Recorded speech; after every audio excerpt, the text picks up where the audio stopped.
today are properly integrated with those local mass transit improvements that she is advocating. Jonathan Davies.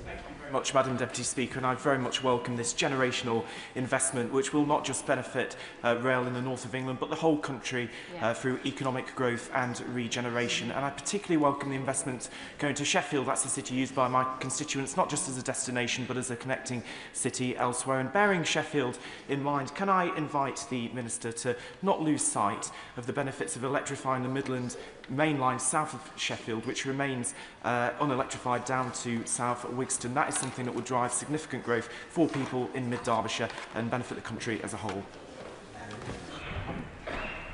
We did have to take some difficult decisions as part of the spending review this year on electrification, but we are continuing to keep the potential for full electrification of the Midland Main Line under review as part of our plans to decarbonise the railways. Dr. Alison Gardner. Madam Deputy Speaker, I welcome the Government's announcement today for Northern Powerhouse Rail. However, in Staffordshire and Stoke-on-Trent, we still sit in stasis, with legacy issues such as the HS2 compound at Yarnfield, which is costing millions. So may I ask the Secretary of State for clarity on plans for our railway services in Staffordshire and Stoke-on-Trent, and plans for HS2 legacy issues such as the Yarnfield compound?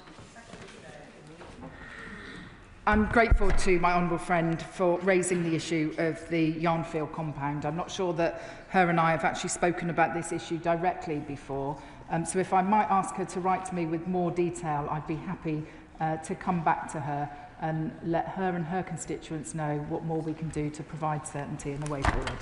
Andrew Cooper. Thank you, Madam Deputy Speaker.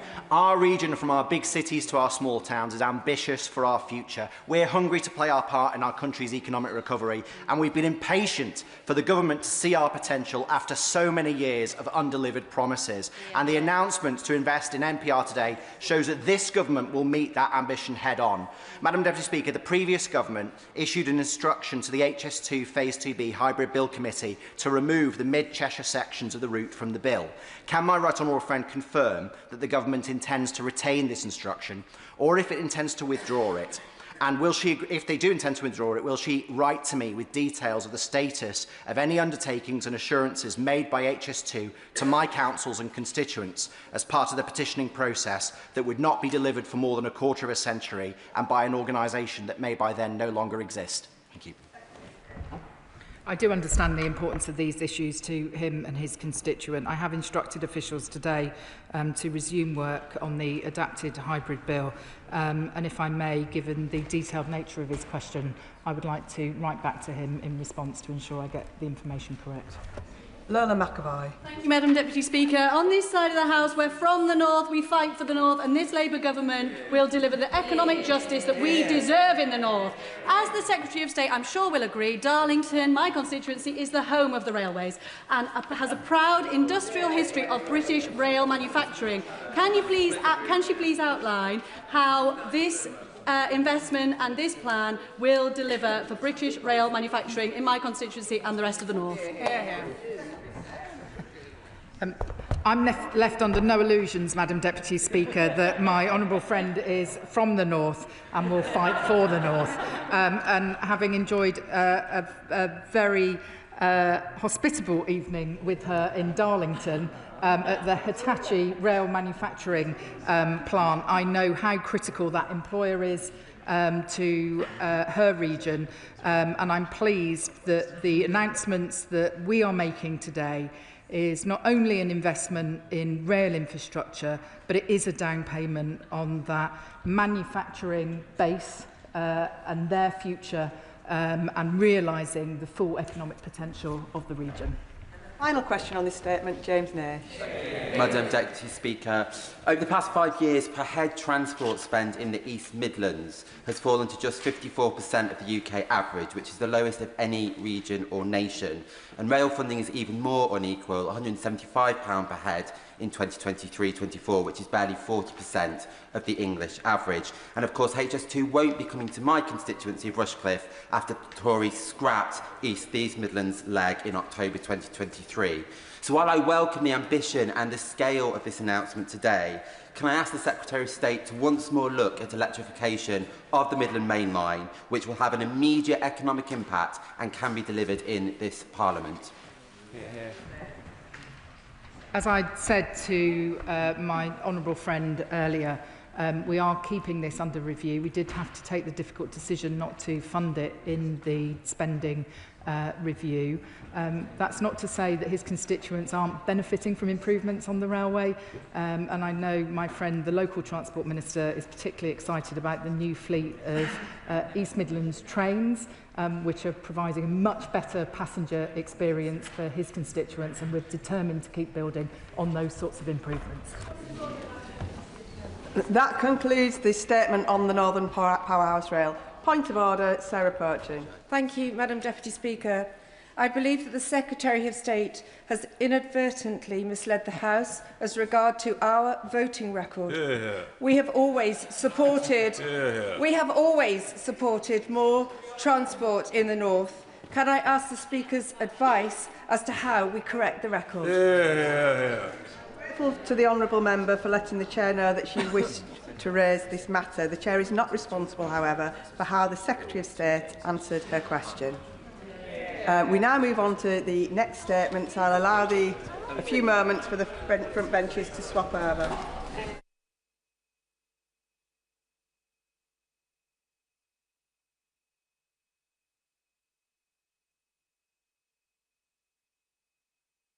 Home Secretary. Thank you, Madam Deputy Speaker. With permission, I will make a statement on the decision to ban the travelling fans of Maccabi Tel Aviv from attending a game at Villa Park in November last year. This decision was taken by Birmingham City Council following the advice of the Safety Advisory Group, who acted on a recommendation by West Midlands Police. The House will be familiar with much of the detail in relation to this matter, not least as the Home Affairs Select Committee has applied itself to this with its customary forensic focus. But it is important to begin this statement by laying out the facts. On the 8th of October, at a meeting with a number of Chief Constables from across the country, I was informed that West Midlands Police was considering its options to ensure the game could be conducted safely. As the minutes of the meeting show, a ban on fans was one of the options under consideration. Policing decisions such as this are subject to operational independence.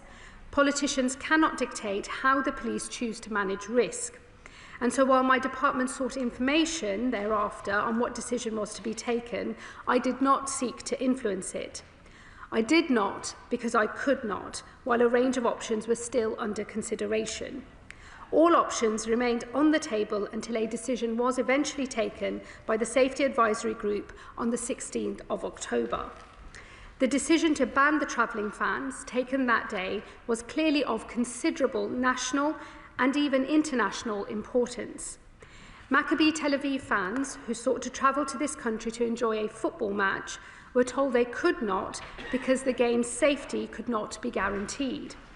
This came, lest we ever forget, just 2 weeks after the most horrific anti-Semitic terrorist attack this country has ever known.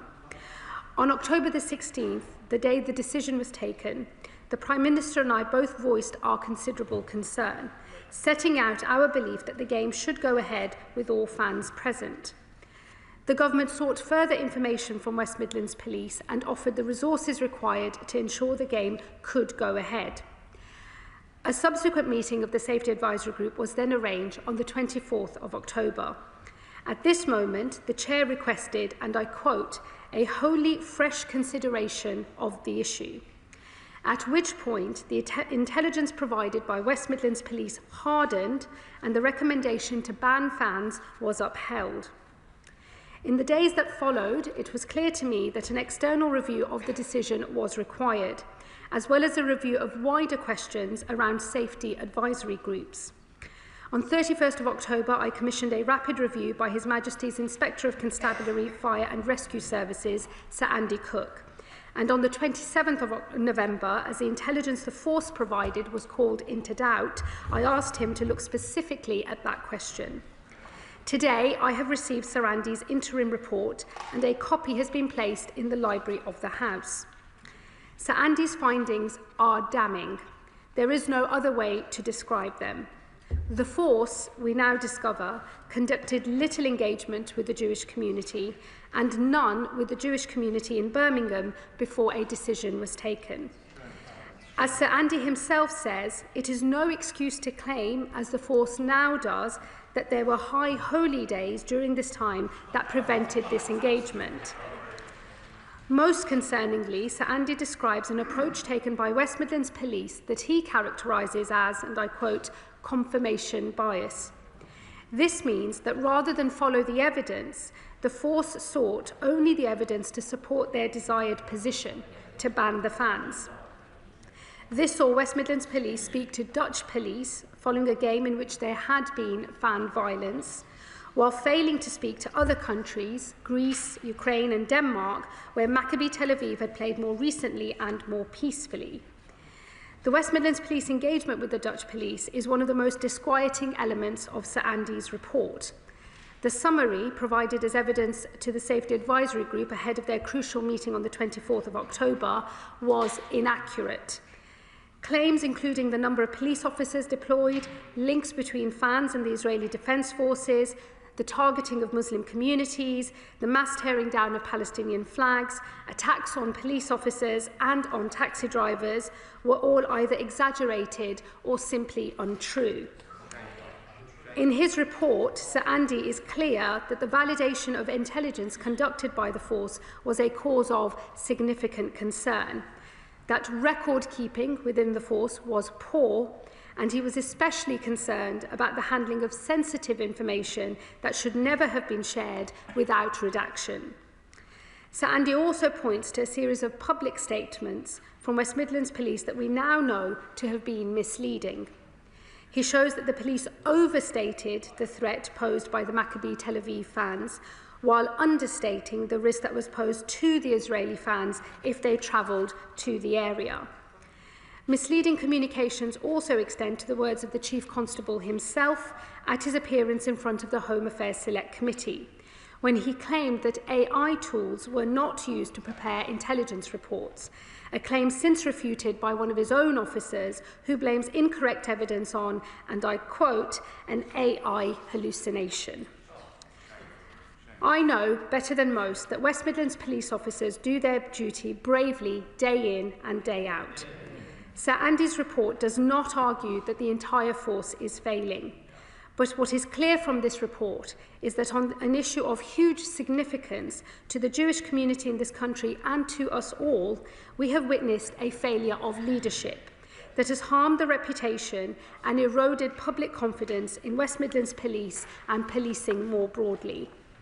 Faced by a game of such importance, the Chief Constable of the force, Craig Guildford, should have ensured more professional and thorough work was done. As Sir Andy himself says, the shortcomings detailed in his report are, and I quote, symptomatic of a force not applying this necessary strategic oversight and not paying enough attention to important matters of detail, including at the most senior levels. The ultimate responsibility for the force's failure to discharge its duties on a matter of such national importance rests with the Chief Constable. And it is for that reason that I must declare today that the Chief Constable of West Midlands Police no longer has my confidence. It has been, as I understand it, over 20 years since a Home Secretary last made such a statement. But on the evidence provided by Sir Andy Cook, the Chief Inspector of Policing, that is now the case. Until 2011, the Home Secretary had the authority to dismiss a Chief Constable, a power that was removed by the last Conservative government. Today, it is only Police and Crime Commissioners who hold this power, and so the Chief Constable's future rests with the local Police and Crime Commissioner and not with me. But I am sure that Simon Foster will now follow all due process as he considers that question for himself. I do, however, believe this illustrates that Home Secretaries should, in future, have this power restored to them. When a Chief Constable is responsible for a damaging failure of leadership, the public rightly expect the Home Secretary to act, and I intend to restore their ability to do so. I can announce today that this government will soon reintroduce the Home Secretary's power to dismiss Chief Constables in light of significant or persistent failings, and that this will be part of the government's upcoming white paper on wider police reform, with legislation to follow. I do not expect this power to be used often, but I think it must be available at those rare moments when it is warranted. Madam Deputy Speaker, Sir Andy Cook's report is devastating. It catalogues failures that did not just affect the travelling fans, they let down our entire Jewish community in the West Midlands and across the country. I speak today not just as Home Secretary, but also as a Member of Parliament for a Birmingham constituency. In his report, Sir Andy says he believes the police acted in an attempt to avoid long-term damage to local community relations. If that is the case, what a grossly misguided effort it was. Peaceful, harmonious communities rely on a police service that, above all else, pursues the truth. In a world in which misinformation flows freely and dangerously, the police, in this case, added further misinformation into our public debate, when they could and should have provided the truth that could have allayed fears. In doing so, West Midlands Police did not support community relations. Instead, they inadvertently made things worse. This must serve as a lesson to police forces across the country, a reminder that they are called to their profession to serve truth and the law, to police our streets without fear or favour, and that community trust and cohesion depends upon them doing that above all else. And with that, Madam Deputy Speaker, I commend this statement to the House. Shadow Home Secretary. Thank you, Madam Deputy Speaker. This is a shameful episode. West Midlands Police had evidence that Islamist extremists based in Birmingham planned to attack Maccabi Tel Aviv fans. Let's call that what it is. It is vicious anti-Semitism. And we cannot allow violent Islamists to impose their will on our country. Yet that is exactly what West Midlands Police, through weakness and through fear, allowed to happen. They should instead have confronted the Islamist extremists. In fact, they should have investigated the extremists for inciting racial hatred, as Jonathan Hall KC said only yesterday. But instead, they capitulated to the Islamist mob by banning the Maccabi fans. But it gets worse. The West Midlands Police then tried to hide what they had done. They fabricated a claim that it was the Maccabi fans who were the dangerous ones. They claimed a previous game in Amsterdam had led to violence by the Maccabi fans. This claim was a pack of lies from start to finish. The Mayor of Amsterdam and Dutch police have now confirmed the West Midlands Police simply made the whole thing up. The Chief Constable must be fired. The Home Secretary claimed a moment ago that she now has no powers to dismiss the Chief Constable. But she failed to mention to the House Section 40 of the Police Act 1996, which remains in force today. Under that, she as Home Secretary has the power to direct the Police and Crime Commissioner to do things, including dismissing the Chief Constable where, and I quote from Section 60 subsection 1, any part of the force is failing to act in an effective manner. That test is quite clearly met. Part of the force, the Chief Constable, is indeed failing to act in an effective manner by the Home Secretary's own analysis. If she's unfamiliar with this piece of legislation, I've got a copy of it here. The Home Secretary must today use her Section 40 powers to go through the process to direct the Police and Crime Commissioner Simon Foster to dismiss Craig Guildford. She must stop pretending to have no power and actually act. And now we come to the role of the Home Secretary herself in this scandal. In a briefing to the BBC on the 17th of October, a source close to the Home Secretary, which we all know means her special advisor acting with her authority, said the Home Secretary first knew about the possibility of a ban the previous evening, the 16th of October. We now know That is untrue. From evidence given to the Home Affairs Select Committee last week and by the Home Secretary's own admission just now, we now know Chief Constable Guildford personally briefed the Home Secretary on the 8th of October that it was likely away fans would be banned, and that was the police's recommendation. So will the Home Secretary now apologise for allowing her adviser to give the BBC untrue information on the 17th of October? And the Home Secretary herself must now answer this. She knew on October the 8th that it was likely away fans would be banned over a week before the final decision was taken on October the 16th. Yet it appears in those critical 8 days she did nothing to investigate further or to try and stop it from happening. The Chief Constable, in his evidence to the Home Affairs Committee last week, said that when he briefed the Home Secretary on October the 8th about the likelihood of the ban, she merely noted, that was his word, she merely noted what he had said, not asking further questions or showing curiosity in what she was being told. She did not convene personally any meetings attended by her in the following 8 days or take any personal steps to clarify the situation. She expressed concerns and took action only after the decision became public on October the 16th, by when it was too late. She was asleep at the wheel at the critical time.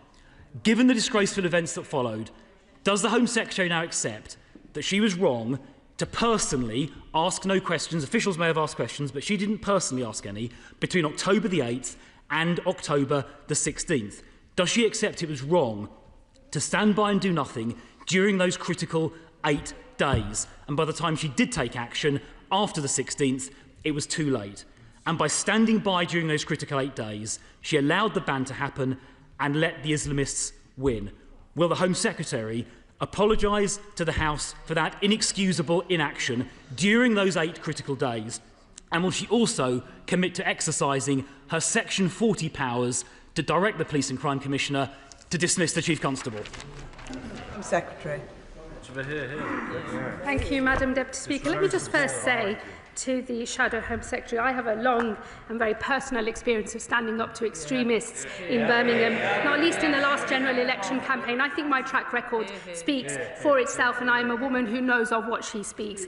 Unlike clearly him, Madam Deputy Speaker, the Shadow Home Secretary appears to be unfamiliar with the law or indeed Sir Andy's findings in his report. So let me remind him of a few things. Firstly, it was the Conservative government that removed the Home Secretary's direct power to remove a Chief Constable. It used to be a power contained within Section 42 of the Police Act 1996. That was repealed by the Conservatives in their 2011 Police and Social Responsibility Act, which explicitly removed the power. And I will quote from the explanatory notes of that Act, and I do believe that the Honourable Member for West Suffolk is very aware of what is in these explanatory notes, as I suspect he drafted them and approved them when he advised the former Home Secretary Baroness May. Those explanatory notes say the Secretary of State does not have power to direct a Police and Crime Commissioner to suspend or remove a Chief Constable. That is the law passed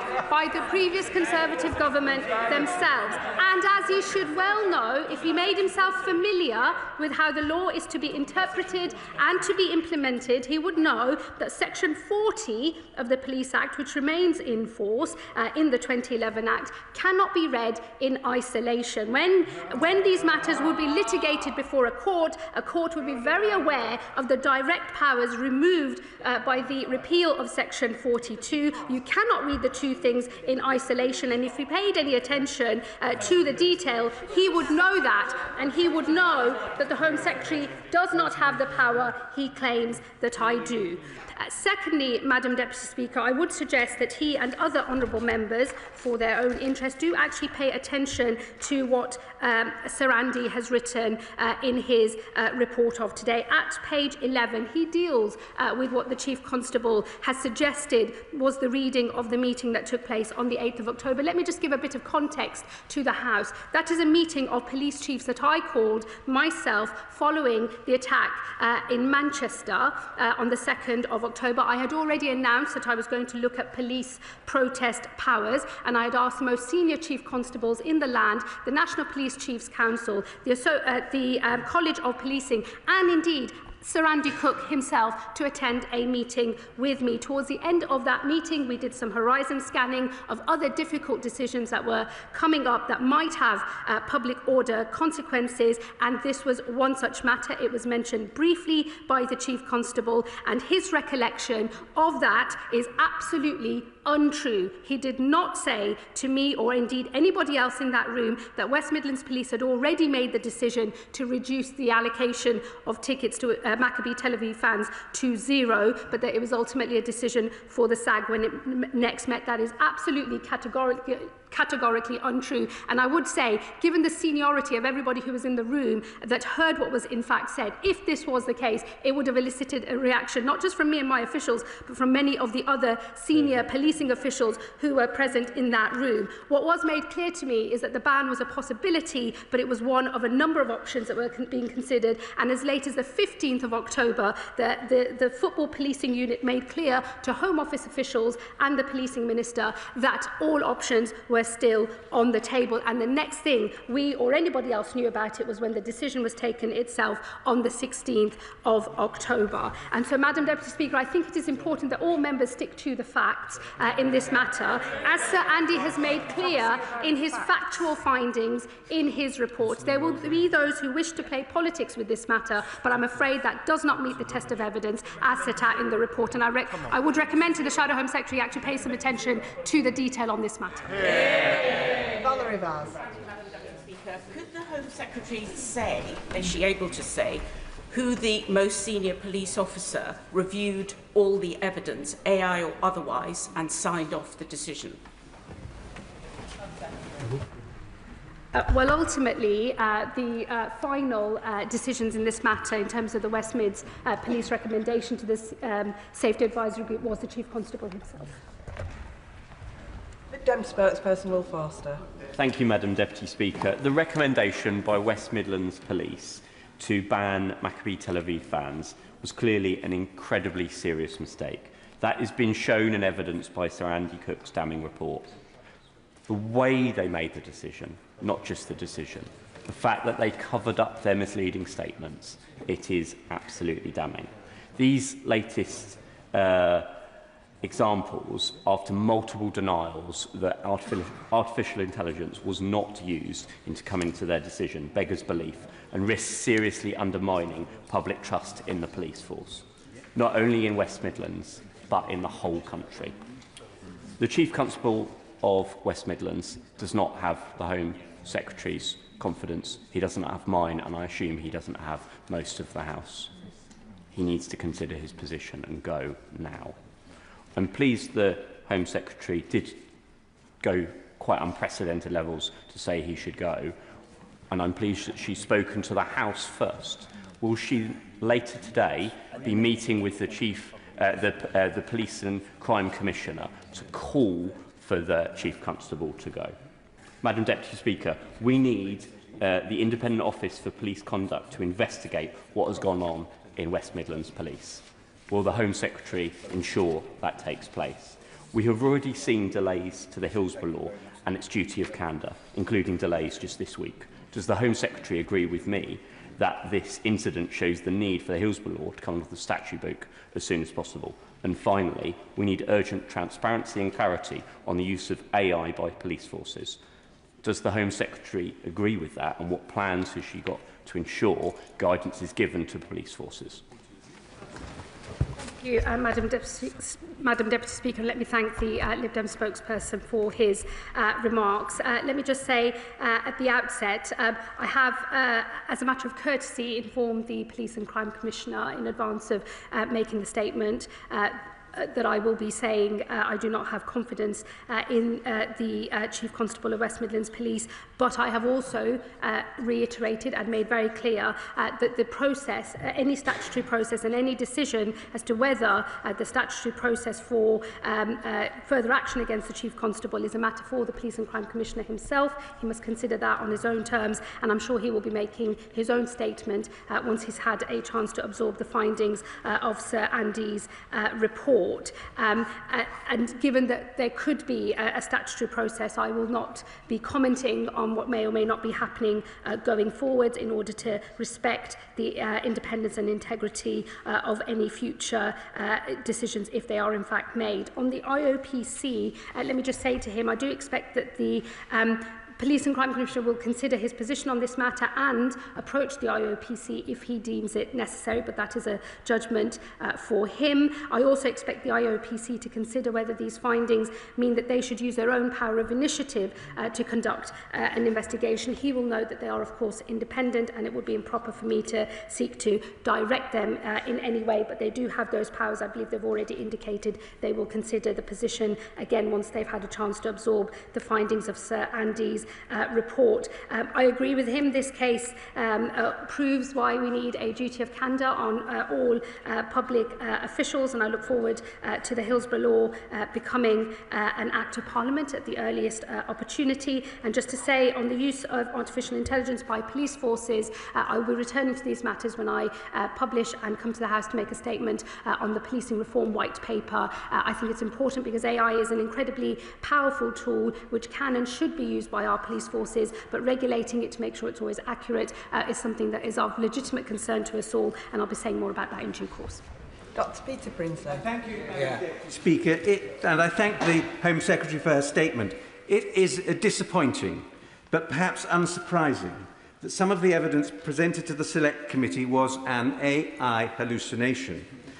But as I look to the back of the opposite row, does the Secretary of State share my suspicions that there was indeed political interference with the work of the Birmingham Safety Advisory Group? And what will happen if this turns out to be the case? Secretary.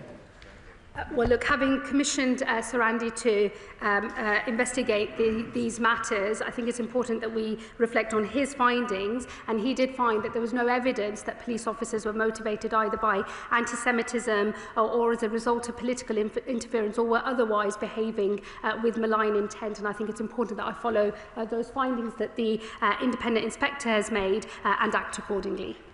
Ayub Khan.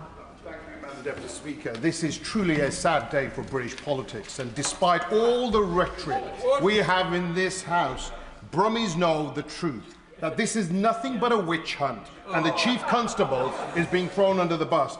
The Home Secretary knows all too well that West Midlands Police have a reputation for working with all communities. They have never caved into community pressure. We all know this because we regularly have far-right protests and marches in our city. The police could have done a better job in terms of procedure, yes, but their reasons for banning Maccabi fans was the same from day one. We all know the unashamed racism and violence, that is the reason why they were banned, and that would have been brought to the streets of Birmingham. Order, order, order. I am sure that the honourable gentleman is getting to his question. Ayub Khan. The police did their job and now they are being punished for it. So I ask the Home Secretary, is it worth throwing our Chief Constable under the bus? Yes. Just to show that the words of right-wing media and Dutch officials under pressure from Amsterdam City Hall matter more than our British police?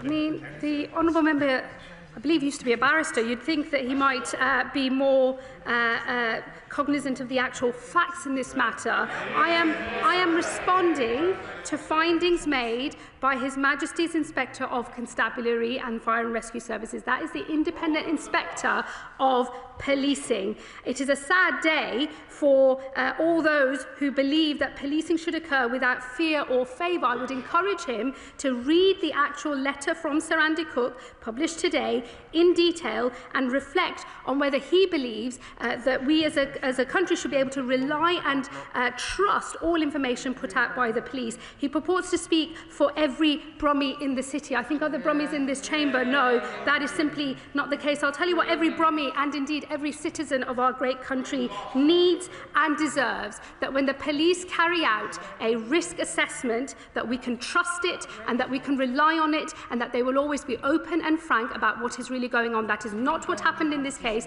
and it is what we all should expect and deserve, whichever community we belong to. It is what we all need for our collective safety and the cohesion of our country. Graham Stringer. Thank you, Madam Deputy Speaker. It's absolutely clear that by lies and conspiracy, the Chief Constable of the West Midlands created a no-go area for Jews in one of our major cities. He cannot, by whatever mechanism, continue in office, but will the Home Secretary consider prosecuting the Chief Constable for malfeasance in public office or in some other ways? We cannot let an appalling activity by a public servant continue in this way by just sacking him. Home Secretary. Well, my honourable friend will know it's not for me to make decisions on prosecutions, and the IOPC, I'm sure, will look and consider all of the findings made by Sir Andy Cook, and they will act, I'm sure, on that once they've had a chance to make that assessment. They are, of course, independent, and it would be inappropriate for me from this dispatch box to say any further about what either the IOPC might do or what indeed any other prosecutorial authorities do, but that is not, that is not a power that the Home Secretary has. Sir Andrew Mitchell. Can I thank the Home Secretary, who, like me, is a local Member of Parliament, for her well-judged statement. But isn't one of the villains of this piece the Police and Crime Commissioner himself? When in government in 2010 we set up the PCCs, the aim was that they should represent our constituents to the police. Sadly, the reality has been the reverse, and nowhere more so than in the West Midlands, which is why I strongly support the government's decision to abolish the PCCs. Can we please ensure that this is not yet another policy announcement upon which the government U-turn? Home Secretary.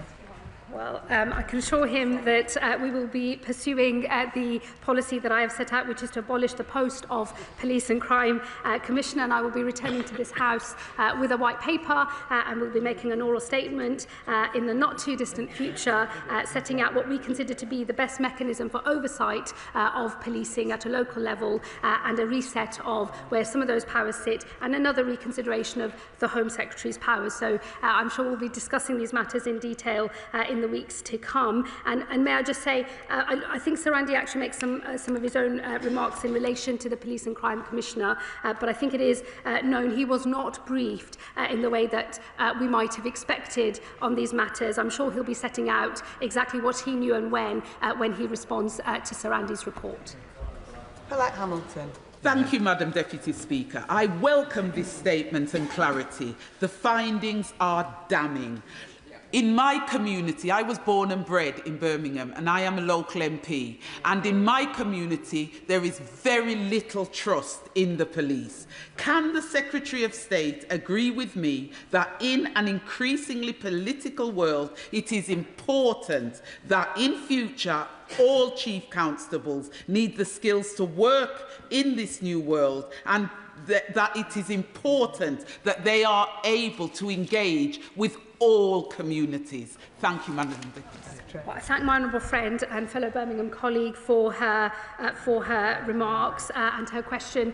And let me just say that is exactly why I have made the statement that I have today, because I do believe all of us in this country need to be able to trust the police when they come forward and they say they have risk assessed an upcoming event and they've come to a professional judgment as to whether an event can take place safely or not. We all need to be able to trust that they have gone about making that risk assessment in a way that is robust, consistent, in line with the law, and frankly just plain old truthful. That is not what's happened in this case. It's why I think it's been debilitating to public confidence in policing in our great city, across our region, but also across the country as well. And it's why I've set out what I've said about losing confidence in the Chief Constable, and it's why I do believe some powers for oversight of policing do need to return to the Home Secretary directly.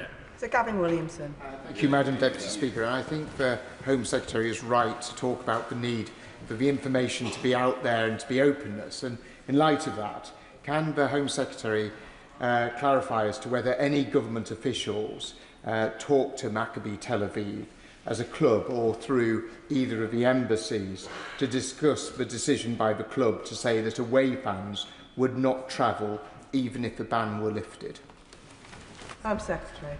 I think all of the conversations that have happened were set out by one of my officials and the policing minister when they gave evidence to the Home Affairs Select Committee. There aren't any other discussions that I'm aware of, certainly not from the Home Office. I can write to him in case there were discussions in other government departments that might also have had an interest. Tahir Ali. Thank you, Madam Deputy Speaker. I think it was right and proper to have an independent report commissioned, and the findings of which no one can really challenge because it was done independently. What we need to be cognizant of is that it is not just that the Chief Constable needs to be made the scapegoat in all of this. The Safety Advisory Group had a huge part to play in this, and there was members of that were biased, that were in there with an agenda. Some of them, I'm ashamed to say, belong to my party. Will the Home Secretary agree with me that tough action needs to be taken against the individuals that set out to influence the decision on personal basis rather than as an independent member of that Safety Advisory Group? Home Secretary. I thank my honourable friend for his remarks and his question. Let me just say to him, Sir Andy Cook will be returning to the wider questions as to how safety advisory groups function, who is on them, the role that they play and the way in which they should carry out their duties. So we will return to that part of his remarks, I'm sure, in a later session in this House when the rest of Sir Andy's report is completed and he makes his final findings on safety advisory groups. But I share with him a concern that is incumbent on us to make sure that the arrangements we have in place are capable of delivering a dispassionate, fact-based finding as to what risk an event poses and that other political agendas are not brought into play when what we're talking about is the proper functioning of the cultural life of our country. Bradley Thomas. Thank you, Madam Deputy Speaker. This has been a really dark moment for policing in the West Midlands, and I thank the Home Secretary for her statement. I thank her for putting on the record her belief that the Chief Constable of the force should go. For avoidance of doubt, I agree with her. This has always been about the police being able to fulfil their role objectively without fear or favour. Repeatedly, the Jewish community are made to feel that they are the ones who are the problem. That cannot go on. Yes.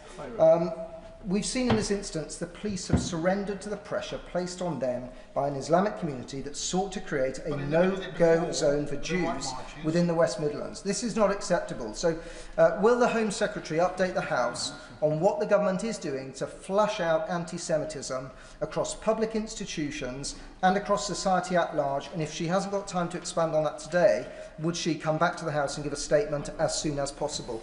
Home Secretary. Well, I thank the honourable member for his question. Look, anti-Semitism is a terrible stain upon our country, and it's incumbent on all of us to work together to stamp it out wherever it occurs.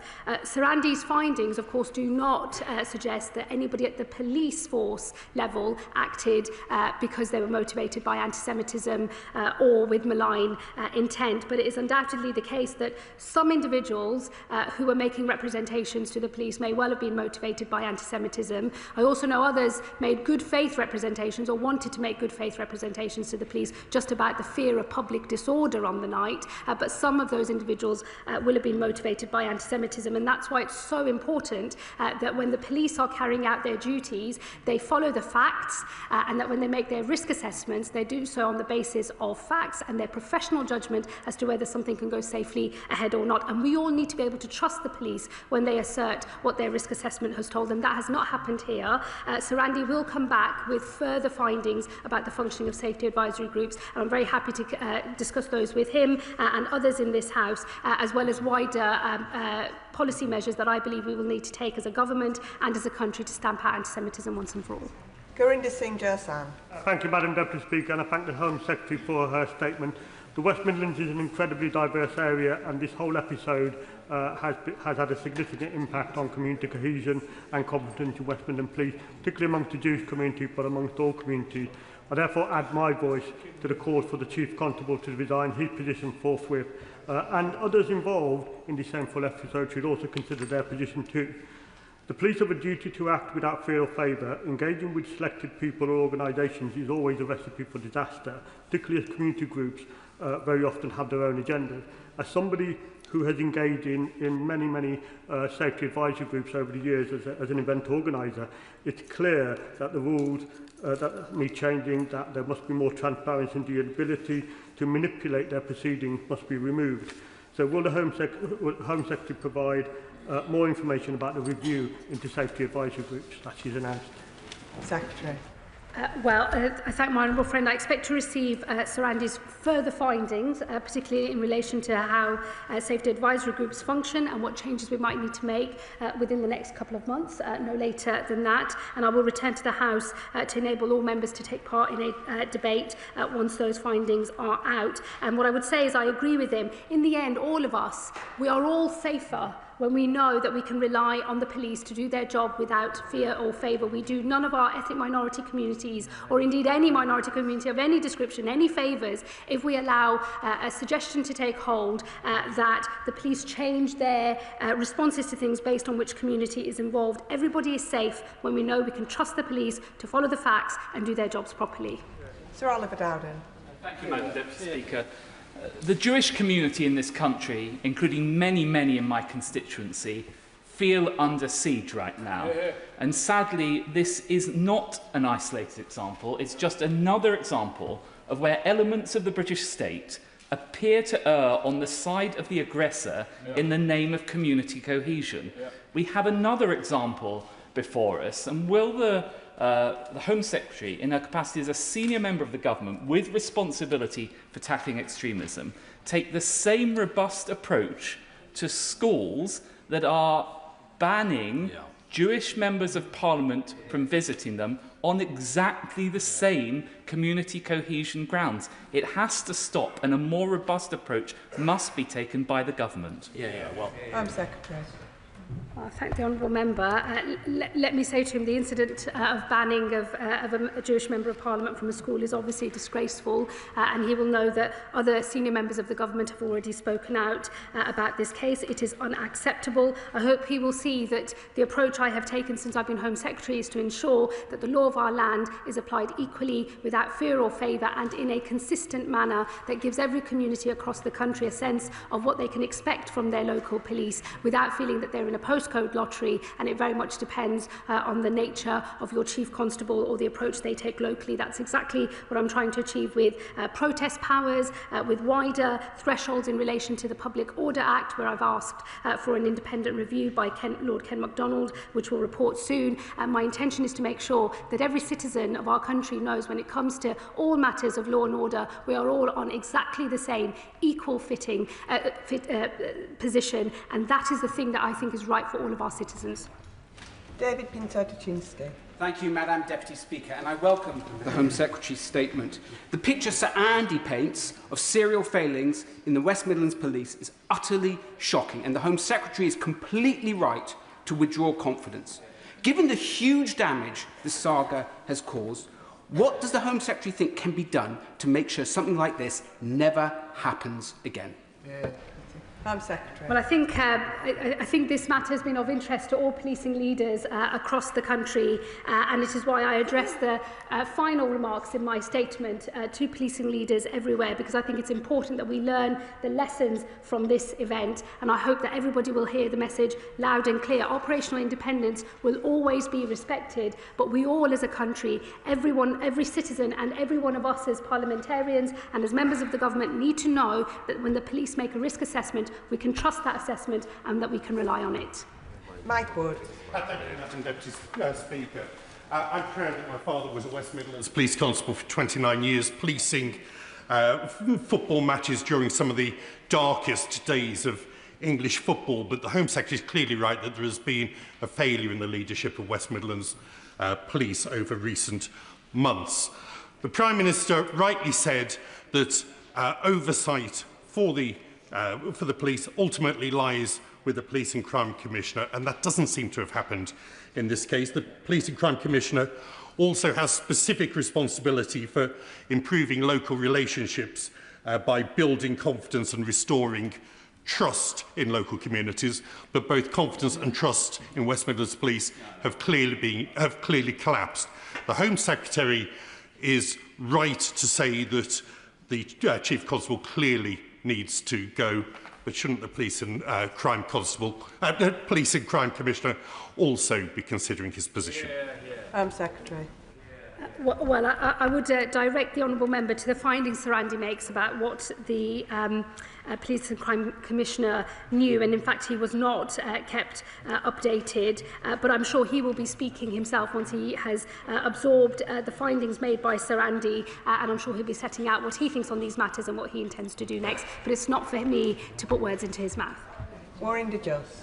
Thank you, Madam Deputy Speaker. Although I am a proud Wolverhampton Wanderers football fan and as a season ticket holder regularly go to football games, for much of my life I was prevented from going to a football game and discouraged to go to a game because I was told that because I wore a turban and because of the colour of my skin I would be attacked. Can the Home Secretary please give some assurance to this House that we will never again have a situation in this country where football fans cannot go to a game because their safety cannot be guaranteed? My honourable friend makes the point very powerfully, and that is why it is so important that all police forces always do everything they can to ensure that matters of great cultural and sporting significance in this country can go ahead safely, and that people are not prevented from going and enjoying a game just because of who they are or the faith that they have.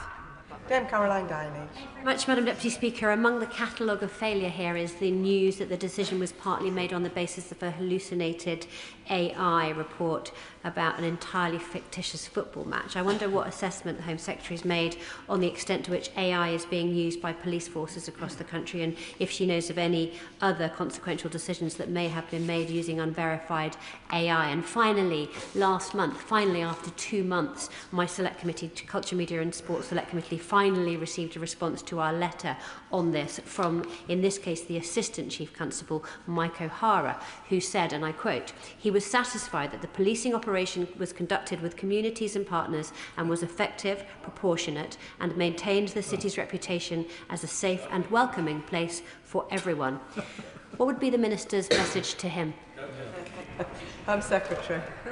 Well, I think the contents of that letter have now been superseded by the very august report and findings by Sir Andy Cook, and I would hope that everybody who has asserted that there was no problem here and everything has worked exactly as it should will now reflect on what they have said and done, and give the rest of us confidence that these mistakes will not happen again. On AI, look, I think AI is an incredibly powerful tool and has a big role to play in assisting the police, particularly when it comes to sifting through evidence at speed and improving other productivity measures so that they can get on with the job of finding criminals and bringing them to justice. It's important that it's used in a way that is accurate and does not lead to misleading statements, as we've seen in this case, but also protects the validity of evidence, which ultimately has to be strong enough to hold up in a court of law. And that's why I'll be saying more in the Policing Reform White Paper in just a few weeks' time, setting out the government's approach and expectations of the rollout of AI to policing more broadly. Lawrence Turner. Thank you very much, Madam Deputy Speaker, and I thank my right honourable friend Home Secretary for her statement. As a Birmingham MP, I've set out on a number of occasions in this chamber my serious concerns about both the decision and the way that it was made, and it is clear that the Chief Constable's position is untenable. I pay tribute to the many police officers who are working hard to make Birmingham safer for all its communities. But this decision will not have arisen in a vacuum. Put simply, if there was a sufficient and professional culture followed at every level and by every individual in West Midlands Police, then this decision would never have been made. So does she agree that there must be sufficient assurance now that other decisions, including those that may not have the same national profile but are important to my constituents, have not been tainted by a similar failure of process? And if the Chief Constable does resign or if he is removed, does she agree also that measures must be put in place to make sure that the highest operational standards are maintained for everyone in Birmingham? Secretary.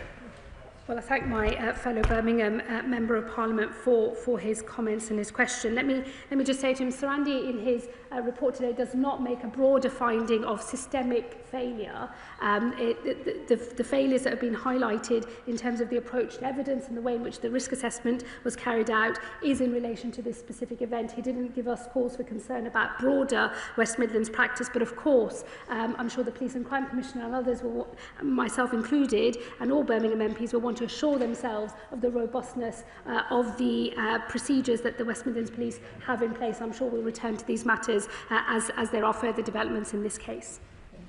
Mark Pritchard. Madam Deputy Speaker, can I commend the Home Secretary for her robust statement today and the leadership that she's shown this afternoon. On the issue of community relations, could she assure me and other members that lessons will be learned out of this report, and other chief officers of other forces will look upon this as a reminder that they should be acting on behalf of the whole community that they seek to serve as chief officers? She mentions on not being able to direct the PCC in the West Midlands to dismiss the Chief Constable. But can I ask whether she is confident that there will be no conflict or conflict of interest, or the PCC won't feel conflicted in taking action in removing the Chief Constable? And of course, the Chief Constable, I'm sure, still has honour and therefore might choose to resign. Secretary.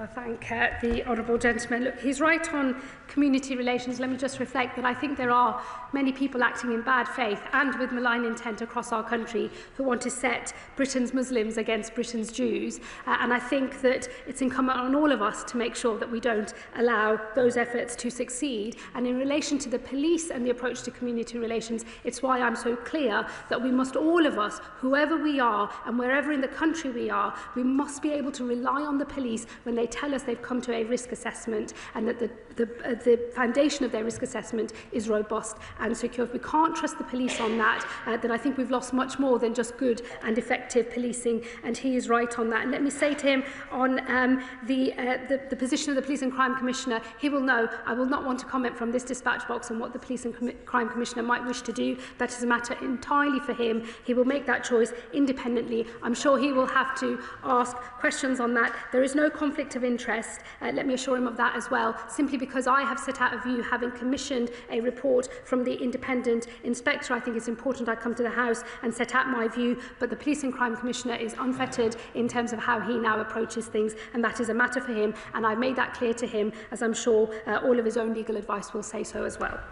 Antonia Vance. Thank you very much, Madam Deputy Speaker, and I wanted to thank my right honourable friend, the Home Secretary, for her words, particularly about the dedicated frontline police officers of West Midlands Police who serve my community and hers. It is clearly time for the Chief Constable to go.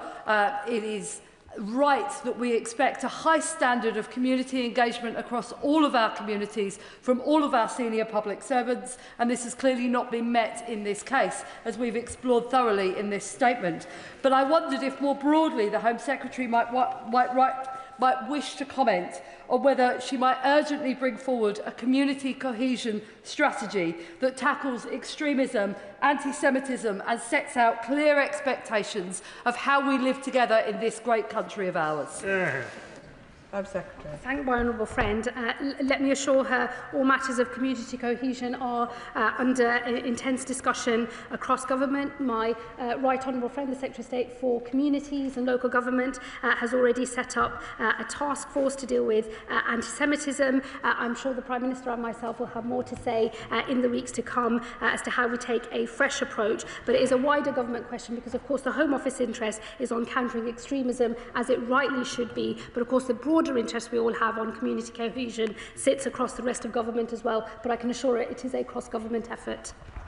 Richard Tice. Thank you, Madam Deputy Speaker. The Home Secretary quite rightly has lost confidence in the West Midlands Chief Constable, who kowtowed to thugs, abandoned the Jewish community and blamed Jewish fans. Now the question is to the Home Secretary, If the Police and Crime Commissioner fails to fire this Chief Constable, will she still have confidence in that Commissioner? And secondly, will she make the new legislation retrospective in order to ensure that action is delivered? Home Secretary. Well, the Honourable Gentleman will know that retrospectivity is not something we generally do in our legal system, and to take such a step would be a very new innovation here, but he should wait for the full proposals that I will publish in the policing reform white paper. And look, let me say to him that the next decision, if a further decision is made, is for the Police and Crime Commissioner. It would be completely wrong for me to try to influence that or comment on that or get ahead of that from this dispatch box here today. The Police and Crime Commissioner has the powers under the 2011 Act, as we discussed earlier in this session. It will be for him to reflect on whether he wishes to use his powers.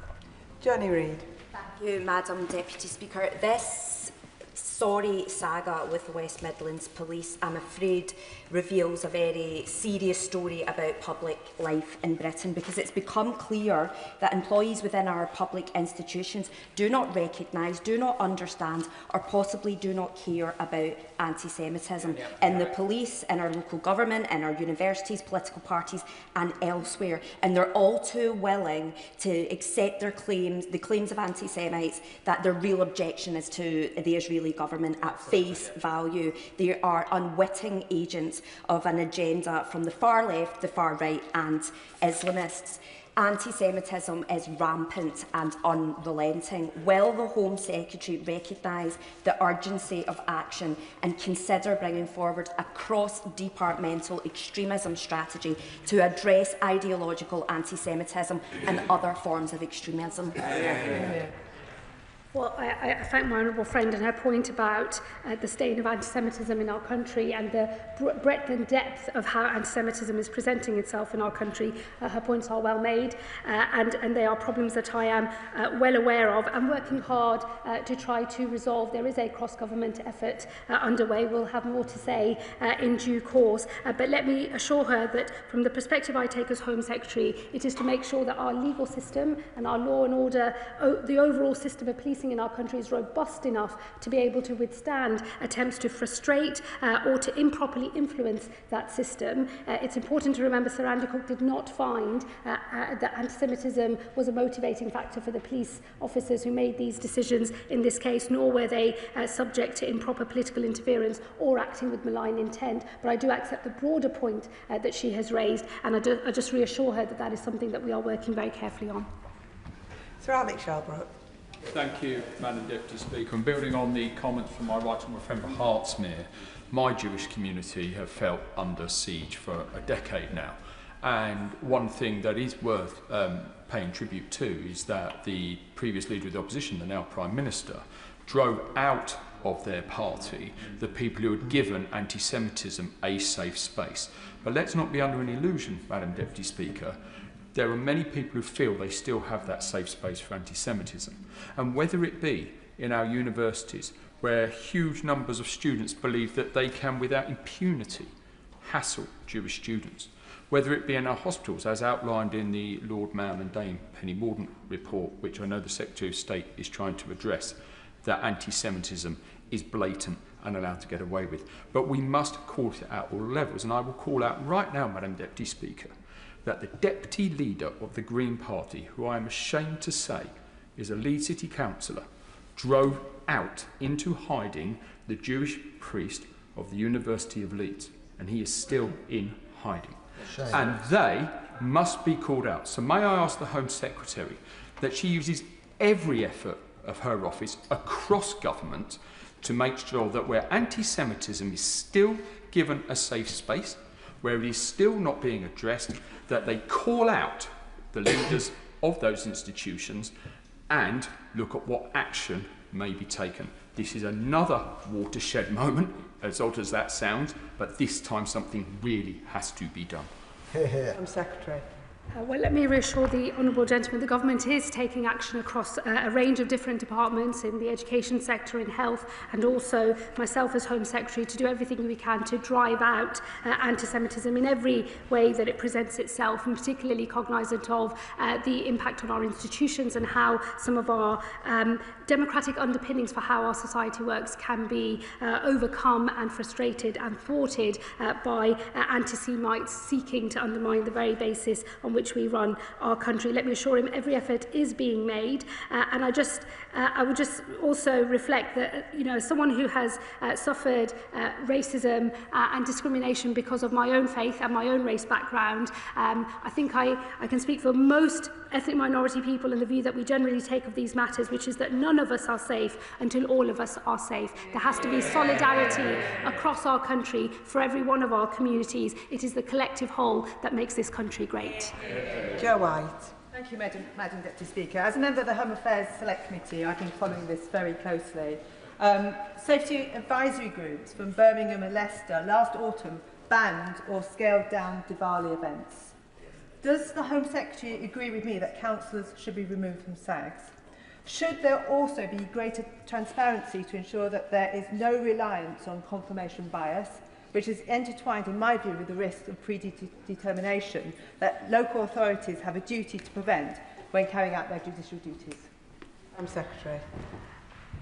Well, I thank my honourable friend for the work that she and other members of the Home Affairs Select Committee have done on this and other matters. And let me just say, because there are question marks over the way that safety advisory groups function, and I know, as she remarks, there have been other incidents of controversial decisions where people have had questions about how those decisions came to be made. That is the reason why I asked Sir Andy to look broader at the functioning of safety advisory groups and to come to a view on how they should be made up and the transparency that should be required of them and the process by which they should make their decisions. I think it's a little early to now make determinations about whether any politician should be represented on those groups. I think if the system was to work well, local politicians can bring a local perspective with the knowledge that only they have. But of course, if that then turns into an improper attempt to force their own political agenda, that cannot be tolerated. I hope that when Sir Andy makes some findings on these matters, we'll be able to return to whether policy or legislative changes needed.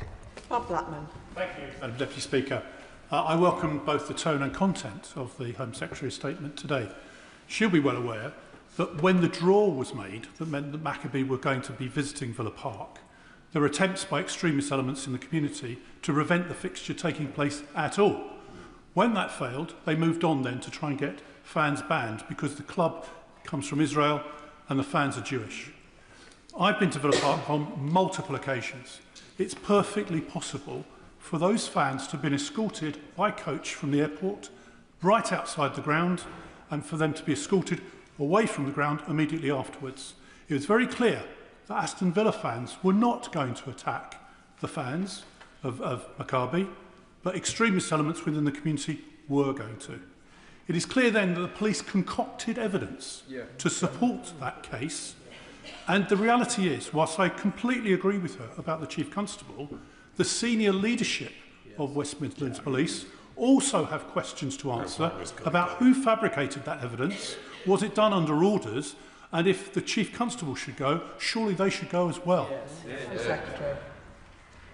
Well, I thank the honourable gentleman for his remarks. Let me tell him, I know Villa Park very well because until the last general election, the club fell within my constituency boundary. And that is why, after the decision was made, the government and myself, through my officials, did seek to ask West Midlands Police whether there were other ways in which the match could be policed so as to enable it to go ahead, because we were very clear that banning the fans is a very extreme act to take, and in the general run of things, we should want cultural events in our country to take place. So I do recognise the picture that that he paints. The findings are damning, as I know many honourable members here have remarked already.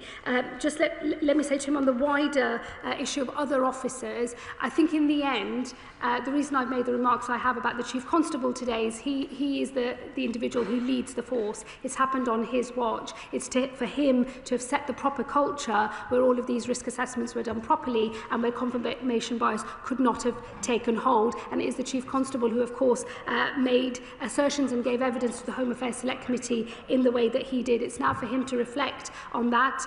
He may have things to say himself in the coming days, and it's for the Police and Crime Commissioner, I think, now to consider what further actions he might wish to take, including his broader responsibilities to make sure that the force is functioning as it should.